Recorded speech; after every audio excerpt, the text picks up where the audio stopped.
En 2020, Lawrence Stroll annonce que l'équipe qui l'a sauvé de la faillite en 2018 changera à nouveau de nom. Après être passé de Force India à Racing Point, l'écurie va désormais s'appeler Aston Martin, car le riche milliardaire a racheté la mythique écurie britannique. Mais c'est bien plus qu'un changement de nom. Outre l'immense somme d'argent investie par Lawrence et son consortium, on parle de près de 600 millions d'euros sortis d'entrée, il y a derrière tout ça un vrai projet. L'objectif à moyen long terme, c'est de faire passer la structure de la team Silverstone dans une autre dimension. Cela s'accompagne du recrutement d'un quadruple champion du monde dans la personne de Sebastian Vettel, ainsi que beaucoup de belles annonces et de grandes ambitions. Ça parle de victoires, de titres. Aston Martin voit en grand. D'ailleurs, à ce moment-là, la hype est assez énorme, sauf qu'un an plus tard, quand on regarde le classement constructeur, eh bien Aston Martin est plus proche de Williams que d'Alpine. On n'imaginait pas ça il y a un an. Il est clair que l'image en a pris un sacré coup. Mais alors, que se passe-t-il? Aston Martin est-elle déjà un flop? Faut-il s'inquiéter? Aujourd'hui, on fait le point sur la situation de la prometteuse écurie britannique. L'année dernière, Racing Point nous avait laissé sur de belles promesses, avec une 4e place au constructeur, seulement 7 longueurs derrière McLaren. Les 195 points inscrits en 17 courses étaient une superbe évolution, comparé aux 73 inscrits l'année précédente, avec en plus 4 Grands Prix de moins. La raison d'une telle évolution réside en grande partie dans la fameuse Mercedes rose, terme utilisé pour désigner la très forte ressemblance entre la RP20 et la W10. Grâce à ses liens avec la firme allemande, Racing Point avait pu nouer des contrats et ainsi obtenir certaines pièces de chez Mercedes. Un choix plutôt ingénieux et malin au final. Peut-être que moralement ça se discute, bien qu'officiellement ils n'ont enfreint qu'une seule règle et ont d'ailleurs payé pour ça, mais sportivement ça a largement porté ses fruits, même si les 10 points de pénalité coûtent la 3e place, cela valait largement le coup. Sauf que cet hiver, Aston Martin a décidé d'utiliser ses jetons de développement sur le châssis, la monocoque, ce qui revient au final à tirer quasiment un trait sur ce qu'il y avait auparavant et donc sur la Mercedes rose, même si je n'aime vraiment pas ce terme. Changer une chose qui marche aussi bien alors qu'il ne reste qu'une seule année sur cette réglementation et que les possibilités de développement sont grandement limitées, sportivement, je trouve que c'est une décision assez incompréhensible, même si ça avait marché, j'ai du mal à voir la logique. Alors je comprends l'idée de vouloir se détacher de la fameuse Mercedes rose de l'époque Racing Point, d'ailleurs ça a marché, plus personne ne parle de triche, de copie ou de complot, c'est clairement ce que voulait Aston pour son arrivée dans la discipline. Il est également extrêmement louable de vouloir faire sa voiture plus par soi-même, ce qui permet une meilleure compréhension par les ingénieurs, c'était d'ailleurs une des grandes critiques de la saison 2020, en plus ça permet de faire une grande revue d'effectifs et de faire travailler tout le monde pour le compte d'Aston. Mais bon, un aussi grand changement à un an d'un bouleversement technique alors que le développement est un petit peu gelé, j'avoue que j'ai du mal à voir la cohérence, surtout vu le potentiel de la RP20.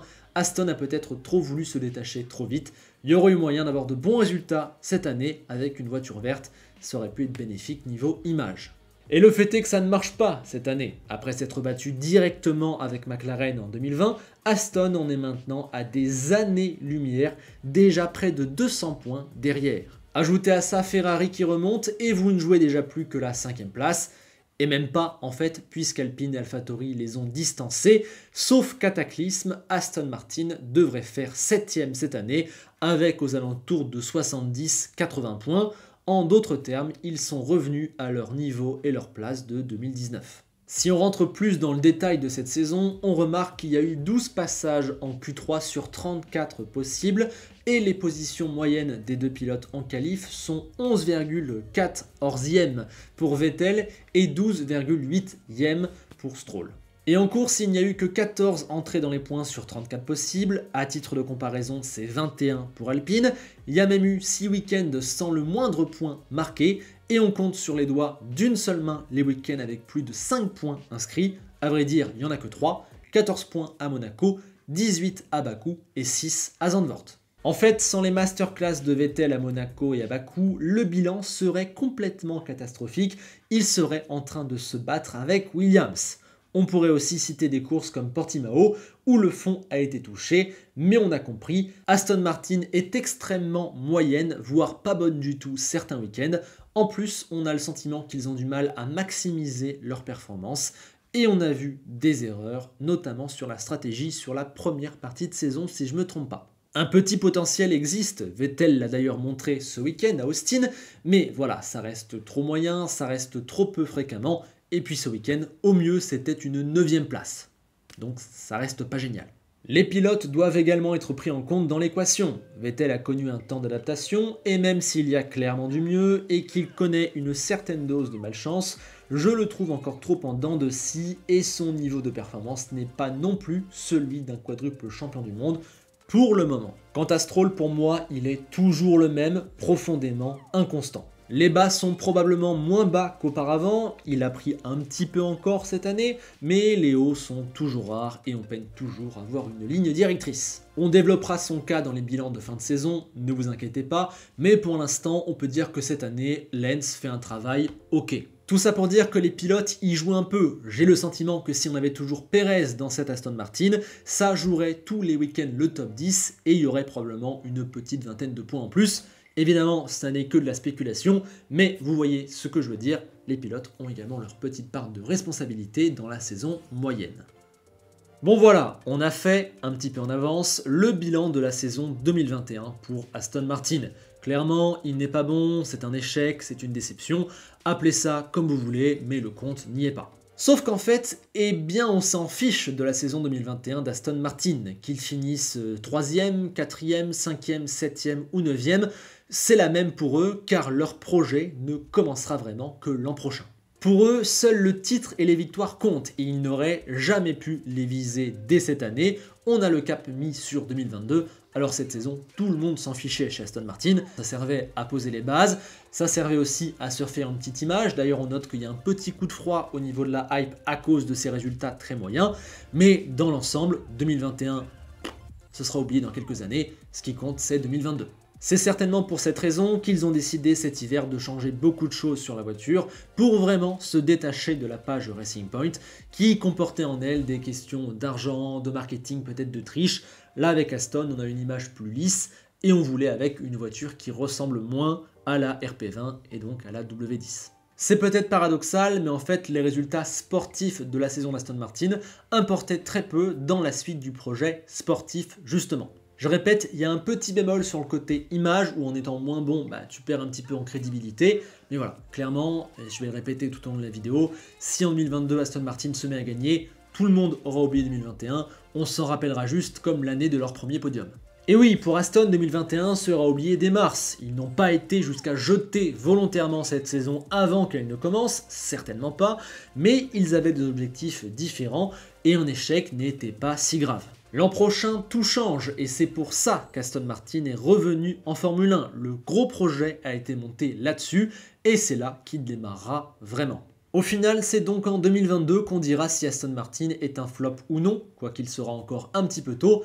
Cette année, au final, ne comptait pas vraiment dans le projet Aston, c'était l'année 0, celle des bases. L'an prochain est celle vraiment de l'ambition et du sportif. L'an prochain justement, Vettel sera pleinement habitué à l'écurie et aura travaillé tout l'hiver pour développer la nouvelle monoplace. Son expérience aura été utile, il sera au cœur des affaires, c'est là que son statut de quadruple champion du monde va pouvoir s'exprimer, qu'on va pouvoir voir si ça fonctionne, s'il était une bonne idée d'aller le chercher et ce qui lui reste dans le ventre. Je ne dis pas que ça va marcher ou non, mais c'est clairement pour ce moment-là et pour ce travail-là qu'il a été recruté.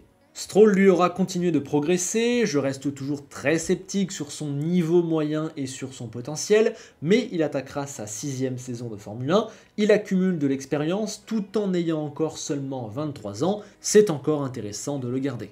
Et puis j'avoue être un petit peu curieux de le voir dans un nouveau type de machine. Si ça se trouve, les caractéristiques des futurs Formule 1 lui conviendront mieux, et on pourra mieux apprécier son talent et son niveau. Peut-être, je suis assez curieux de voir Lens dans la prochaine révolution. Aston Martin pourra également compter sur d'autres individualités, plutôt du côté des garages, des ingénieurs, notamment tous ceux qui ont fui de chez Red Bull pour venir dans la maison britannique. On pense également à Martin Whitmarsh, ancien de chez McLaren, ou encore Luca Forbato de chez Alfa Romeo. Cette fuite des cerveaux en dit long sur l'intérêt que suscite le projet Aston Martin, c'est plutôt bon signe, et puis en termes totalement concrets, c'est une bonne nouvelle pour l'écurie parce que c'est des mecs qui connaissent bien la Formule 1 et qui vont pouvoir faire du bon travail chez Aston. Ce qui est sûr, c'est que l'écurie, par le biais de son patron, a de grosses ambitions et met carrément les moyens sur le moyen long terme. Il y a la construction d'une nouvelle usine, des partenariats avec des grandes marques qui dépassent le cadre sportif comme avec Cognizant ou Crypto.com, des énormes budgets qui sont débloqués. Ils ne blaguent pas quand ils disent qu'ils sont là pour gagner. Le projet est réel et surtout, je l'ai dit, il s'inscrit dans le moyen long terme. C'est un vrai truc. Je vous conseille au passage l'épisode de Beyond the Grid consacré à Lawrence Stroll. Ça aide à mieux comprendre qui il est, ce qu'il veut faire et donc de quoi sera composé le futur d'Aston Martin. Concernant le bonhomme, je doute peut-être un peu de ses capacités de devenir un vrai Wolf ou un vrai Todd, parce qu'il n'est pas le même type de personnage, il n'est pas axé et fin. Je doute également de ses connaissances techniques, mais cela importe peu au final car lui, il est le meneur d'hommes, le big boss, celui qui fixe une direction et amène tout le monde avec lui, celui également qui apporte l'argent, qui a de grosses ambitions, et du coup dans ce rôle-là, je le trouve parfait. En plus, il a son pendant technique avec Andrew Green, il y a également Otmar Szafnauer, des choses se mettent en place en interne. Tout ça pour dire que je suis assez confiant sur Lawrence Stroll, même si le bonhomme a ses limites, évidemment. On l'a donc vu, le point central chez Aston Martin, c'est 2022. 2021, c'était cool, mais on s'en fiche. Si la transition est ratée l'an prochain, je suis sûr que Lawrence Stroll n'hésitera pas à s'activer encore plus, à faire des choix encore plus forts, à mettre encore plus d'argent sur la table. Par exemple, je pense que dans un futur finalement assez proche, dans 2, 3, 4, 5 ans, il sera prêt à virer son propre fils s'il estime qu'il n'a pas assez progressé ou qu'il y a moyen de faire mieux avec quelqu'un d'autre. Je pense que ça montre que le bonhomme a des ambitions qui dépassent le simple cadre du kiff personnel. Ainsi, je ne peux pas dire si je suis optimiste ou pessimiste sur le futur d'Aston Martin, car il y a trop d'incertitudes pour toutes les écuries en 2022. Il serait totalement impossible de faire un pronostic. Si je dois être totalement honnête, il y a des choses qui me plaisent beaucoup dans le projet, qui me rassurent. Selon moi, il y a une vraie volonté en interne, il y a de très bonnes bases posées, il y a une volonté de s'inscrire sur le moyen long terme, l'usine, etc. Ça rassure. Les moyens financiers sont évidemment un très bon atout. Malheureusement, il y a plusieurs petites choses qui me dérangent. J'ai l'impression qu'il y a une certaine inexpérience dans l'équipe. On a vu plusieurs erreurs dans plusieurs domaines clés depuis plusieurs saisons. J'ai un petit doute, je l'avoue, sur la paire de pilotes. Je trouve aussi qu'ils ont un petit peu tendance à trop parler, ce qui les dessert niveau image. Voilà, il y a du positif, il y a du négatif. Je vous invite également à me donner votre avis sur le projet actuel d'Aston Martin. Vous le savez, en Formule 1, on ne peut jamais prédire l'avenir avec certitude. C'est ce qui rend à mes yeux le projet Aston Martin encore plus excitant. J'ai hâte de voir si la mayonnaise va prendre ou pas. À l'heure actuelle, on peut dire tout et son contraire. La seule vérité, elle sera sur la piste à partir de l'an prochain. Bien sûr, comme je vous l'ai déjà dit, n'hésitez pas à me donner votre ressenti sur Aston Martin. Que pensez-vous de leur saison? Que pensez-vous de Lawrence Stroll, des deux pilotes, des bases du projet? Êtes-vous confiant pour l'avenir? Allons-y, ouvrons un débat sur l'écurie britannique en commentaire. Désormais, il ne me reste plus qu'à vous inciter à liker et partager cette vidéo, ainsi qu'à vous abonner et à mettre la cloche si mon travail vous plaît.